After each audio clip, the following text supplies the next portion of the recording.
அனைவருக்கும் வணக்கம். இன்றைக்கி ஏப்ரல் 4, 2025 வெள்ளிக்கிழமை. தினமணியில் இருக்கிற முக்கியமான நியூஸஸ் என்னென்னு பார்ப்போம். இந்திய பொருட்கள் மீது 27% வரி விதிச்சிருக்காங்க. அமெரிக்க அதிபர் ட்ரம்ப் அதிரடின்னு தெரிவிச்சிருக்காங்க. இந்திய மருந்துகள் செமிகண்டக்டர்களுக்கு விலக்குன்னு மட்டும் தெரிவிச்சிருக்காங்க. பரஸ்பர வரி விதிப்புகளிலிருந்து இந்திய மருந்து உற்பத்தி துறை மற்றும் செமிகண்டக்டர்களுக்கு அமெரிக்க அதிபர் ட்ரம்ப் விலக்கு அளித்துள்ளார். இந்தியாவிலிருந்து இறக்குமதி செய்யப்படும் பொருட்கள் மீது அதன் விலையில் சராசரியாக 27% அளவுக்கு இறக்குமதி வரி விதிக்கப்படும் என்று அமெரிக்க அதிபர் டொனால்டு ட்ரம்ப் அறிவித்தார்னு சொல்லி தெரிவிச்சிருக்காங்க. அண்ட் எந்தெந்த கண்ட்ரியில் எவ்வளோ கொடுத்துருக்காங்க அப்படின்றது கீழே இருக்குது. நம்ம கடைசி பேஜில் நியூஸ் வரப்போ நான் வாசிச்சிடுறேன். மாநிலங்களவையில் வக்ஃபு மசோதா தாக்கல். நள்ளிரவில் வாக்கெடுப்புன்னு தெரிவிச்சிருக்காங்க. வக்ஃபு சட்டத்திருத்த மசோதா மாநிலங்களவையில் வியாழக்கிழமை தாக்கல் செய்யப்பட்டது. சுமார் 13 மணி நேரம் நடைபெற்ற தொடர் விவாதம் நள்ளிரவு 1 மணி அளவில் நிறைவடைந்தது. அதன் பிறகு மசோதாவில் கொண்டு வரப்பட்ட ஒவ்வொரு திருத்தம் தொடர்பாகவும் வாக்கெடுப்பு தொடங்கியது. அண்ட் அதை பற்றி எலாபரேட்டாக கொடுத்துருக்காங்க. அடுத்ததாக இன்றைக்கான திருக்குறள் என்னன்றதை பார்த்துருவோம். இறை காக்கும் வையகம் எல்லாம் அவனை முறை காக்கும் முட்டா செய்யின். உலகத்தை எல்லாம் அரசன் காப்பாற்றுவான். நீதிமுறை கெடாதவாறு ஆட்சி செய்வானாயின் அரசனை அந்த முறையை காப்பாற்றும் அப்படின்னு செங்கோன்மைன்ற அதிகாரத்தில் திருவள்ளுவர் சொல்லியிருக்காரு.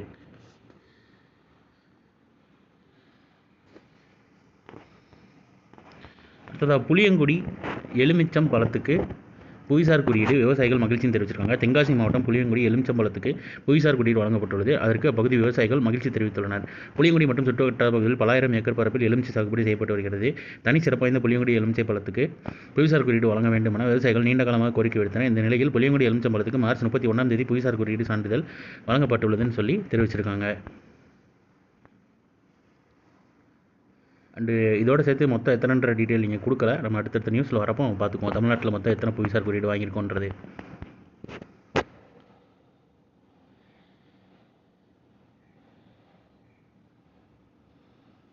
ஸ்ரீஹரிகோட்டாவில் 3வது ஏவுதளம் 4 ஆண்டுகளில் பணிகள் நிறைவடையும்னு தெரிவிச்சிருக்காங்க. ஆந்திர மாநிலம் ஸ்ரீஹரிகோட்டாவில் உள்ள இந்திய விண்வெளி ஆய்வு மையம் அதாவது இஸ்ரோவின் 3வது ஏவுதள பணிகள் 4 ஆண்டுகளில் நிறைவடையும்னு தெரிவிச்சிருக்காங்க. 3வது ஏவுதளம் ஞாபகம் வச்சுக்கோங்க. எங்கன்னா ஆந்திர மாநிலம் ஸ்ரீஹரிகோட்டாவில். இந்தியா தாய்லாந்து இடையே 5 ஒப்பந்தங்கள் கையொப்பமாக இருக்கதா சொல்லியிருக்காங்க. டிஜிட்டல் தொழில்நுட்பத்துறை ஒத்துழைப்பு. குஜராத்தின் லோத்தலில் உள்ள தேசிய கடல்சார் பாரம்பரிய வளாக மேம்பாடு, குறு சிறு நடுத்தர நிறுவனங்கள் துறை ஒத்துழைப்பு, கைவினைப் பொருட்கள் கைத்தறி மேம்பாடு, இரு நாடுகளின் வெளியுறவு அமைச்சகங்கள் இடையேயான ஒப்பந்தம் என 5 ஒப்பந்தங்கள் கையொப்பமாகினன்னு சொல்லி தெரிவிச்சிருக்காங்க.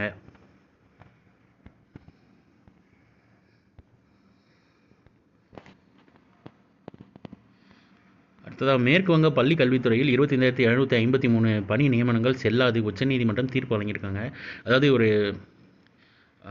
மோசடி நடந்திருக்கு. ஸோ அது மூலிமா 25,753 பேருக்கும் பணி நியமனம் செல்லாதுன்னு சொல்லி உச்சநீதிமன்றம் ஒரு சிறப்பான தீர்ப்பு வழங்கியிருக்காங்க. இந்த நியூஸ் ஏன் ஆச்சுன்னா தைரியமாக உட்காந்து படிங்க. டிஎன்பிசி படிக்கிறவங்களா இருந்தாலும் சரி, எஸ்ஏ எக்ஸாம் படிக்கிறவங்களா இருந்தாலும் சரி, எந்த எக்ஸாம் நீங்கள் படிக்கிறீங்க, எஸ்எஸ்சி, ரயில்வேஸு, என்றைக்குமே அந்த படத்தில் சொல்கிற மாதிரி உண்மை தான் ஜெயிக்கும், நியாயம் தான் ஜெயிக்கும் அப்படின்ற மாதிரி இது 2016 அந்த டைமில் நடந்ததுக்கு தீர்ப்பு 25,000 பேர்னாலுமே அவங்களோட பணி நியமனம் செல்லாதுன்னு சொல்லி உச்சநீதிமன்றம் தீர்ப்பு வழங்கியிருக்காங்க.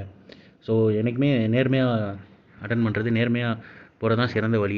தவறான பதிலில் போகிறவங்க என்னைக்கா இருந்தாலும் மாட்டிக்குவாங்க அப்படின்றதுக்கு ஒரு சிறந்த உதாரணம் இது. இதை பற்றி எலாபரேட்டாக இருக்கும். இந்த மாதிரி நியூஸை வாசித்து பாருங்கள். நமக்கு ஒரு கான்ஃபிடன்ஸ் கிடைக்கும் தைரியமாக படிக்கிறவங்களுக்கு. மணிப்பூரில் குடியரசுத் தலைவர் ஆட்சி மக்களவையில் தீர்மானம் நிறைவேற்றம். மணிப்பூரில் குடியரசுத் தலைவர் ஆட்சி அமல்படுத்தப்பட்டதை உறுதி செய்யும் அரசமைப்பு சட்ட தீர்மானம் மக்களவையில் புதன்கிழமை நள்ளிரவில் குரல் வாக்கெடுப்பு மூலம் நிறைவேற்றப்பட்டதுன்னு சொல்லி தெரிவிச்சிருக்காங்க. ரீசெண்டாக எங்கே குடியரசுத் தலைவர் ஆட்சி இருக்குன்னா மணிப்பூர்ன்றதை ஞாபகம் வச்சுக்கோங்க. அடுத்தது இந்த ட்ரம்ப் வரி விதிப்பு உலக நாடுகள் எதிர்ப்புன்னு சொல்லி ஒரு ஆர்டிகல் கொடுத்துருக்காங்க. நமக்கு இந்த சைடில் ஒரு டேபிள் கலம் கொடுத்துருக்காங்க பாருங்கள். நாடுகள் அமெரிக்க பொருள் மீது விதிக்கப்படும் வரி. இப்போ ஃபார் எக்ஸாம்பிளுக்கு இந்தியா பாருங்கள், மேலேருந்து இப்படி ஒரு மிடில் இருக்குது பாருங்கள். அமெரிக்க பொருட்கள் மீது இந்தியா 52% வரி விதிக்காங்க. அமெரிக்கா அறிவித்துள்ள வரி 27%. அப்புறம் இது கொஞ்சம் சிரிப்பான நியூஸு, பட் பார்த்துக்கோங்க என்னன்றதை. ஆளில்லா தீவுகளையும் விட்டு வைக்காத ட்ரம்ப்னு போட்டிருக்காங்க. மனிதர்களே வசிக்காத வெறும் பனிக்கட்டிகள் சூழப்பட்ட அண்டார்டிகாவுக்கு அருகே உள்ள இரு தீவுகளுக்கு ட்ரம்ப் 10% கூடுதல் இறக்குமதி வரி விதித்துள்ளார். அவரின் பரஸ்பர வரி விதிப்பு பட்டியலில் இடம்பெற்றுள்ள ஹர்டு தீவு மற்றும் மெக்டொனால்டு தீவுகளை ஆஸ்திரேலியாவின் பெர்த் துறைமுகத்திலிருந்து படகில் சென்று அடைவதற்கு 2 வார காலம் ஆகும். அதாவது படகுல போனாலே 2 வார காலம் ஆகுமா. அந்த தீவுக்கு மனிதர்கள் நேரில் சென்று பார்த்து சுமார் 10 ஆண்டுகள் ஆகின்றன. பெண்குயின்கள் மட்டுமே வசித்து வரும் அந்த தீவுகளுக்கு கூட ட்ரம்ப் பரஸ்பர வரி விதித்துள்ளது பற்றி ஆஸ்திரேலிய பிரதமர் ஆண்டனி அல்ஃபோன்சி வேடிக்கையாக கூறுகையில், ட்ரம்பின் வரி விதிப்பிலிருந்து பூமியில் யாரும் தப்ப முடியாது என்பதை உணர்த்துகிறதுன்னு சொல்லியிருக்காரு. சும்மா பார்த்து வச்சுக்கோங்க அந்த இடம் பேர் என்ன அப்படின்றது. அண்டார்டிகா தீவில் இருக்கிற ஒரு இடம். ஸோ இன்றைக்கான இம்பார்ட்டன்ட் நியூஸஸ் அவ்வளோதான். இதோட ஷார்ட்டர் வெர்ஷனாக 1 மினிட் கரண்ட் அஃபேர் நம்ம சேனலில் இருக்குது. வேணும் யூட்டிலைஸ் பண்ணிக்கோங்க. மேலும் இன்னொரு நியூஸ் வீடியோவில் சந்திப்போம். தேங்க்யூ.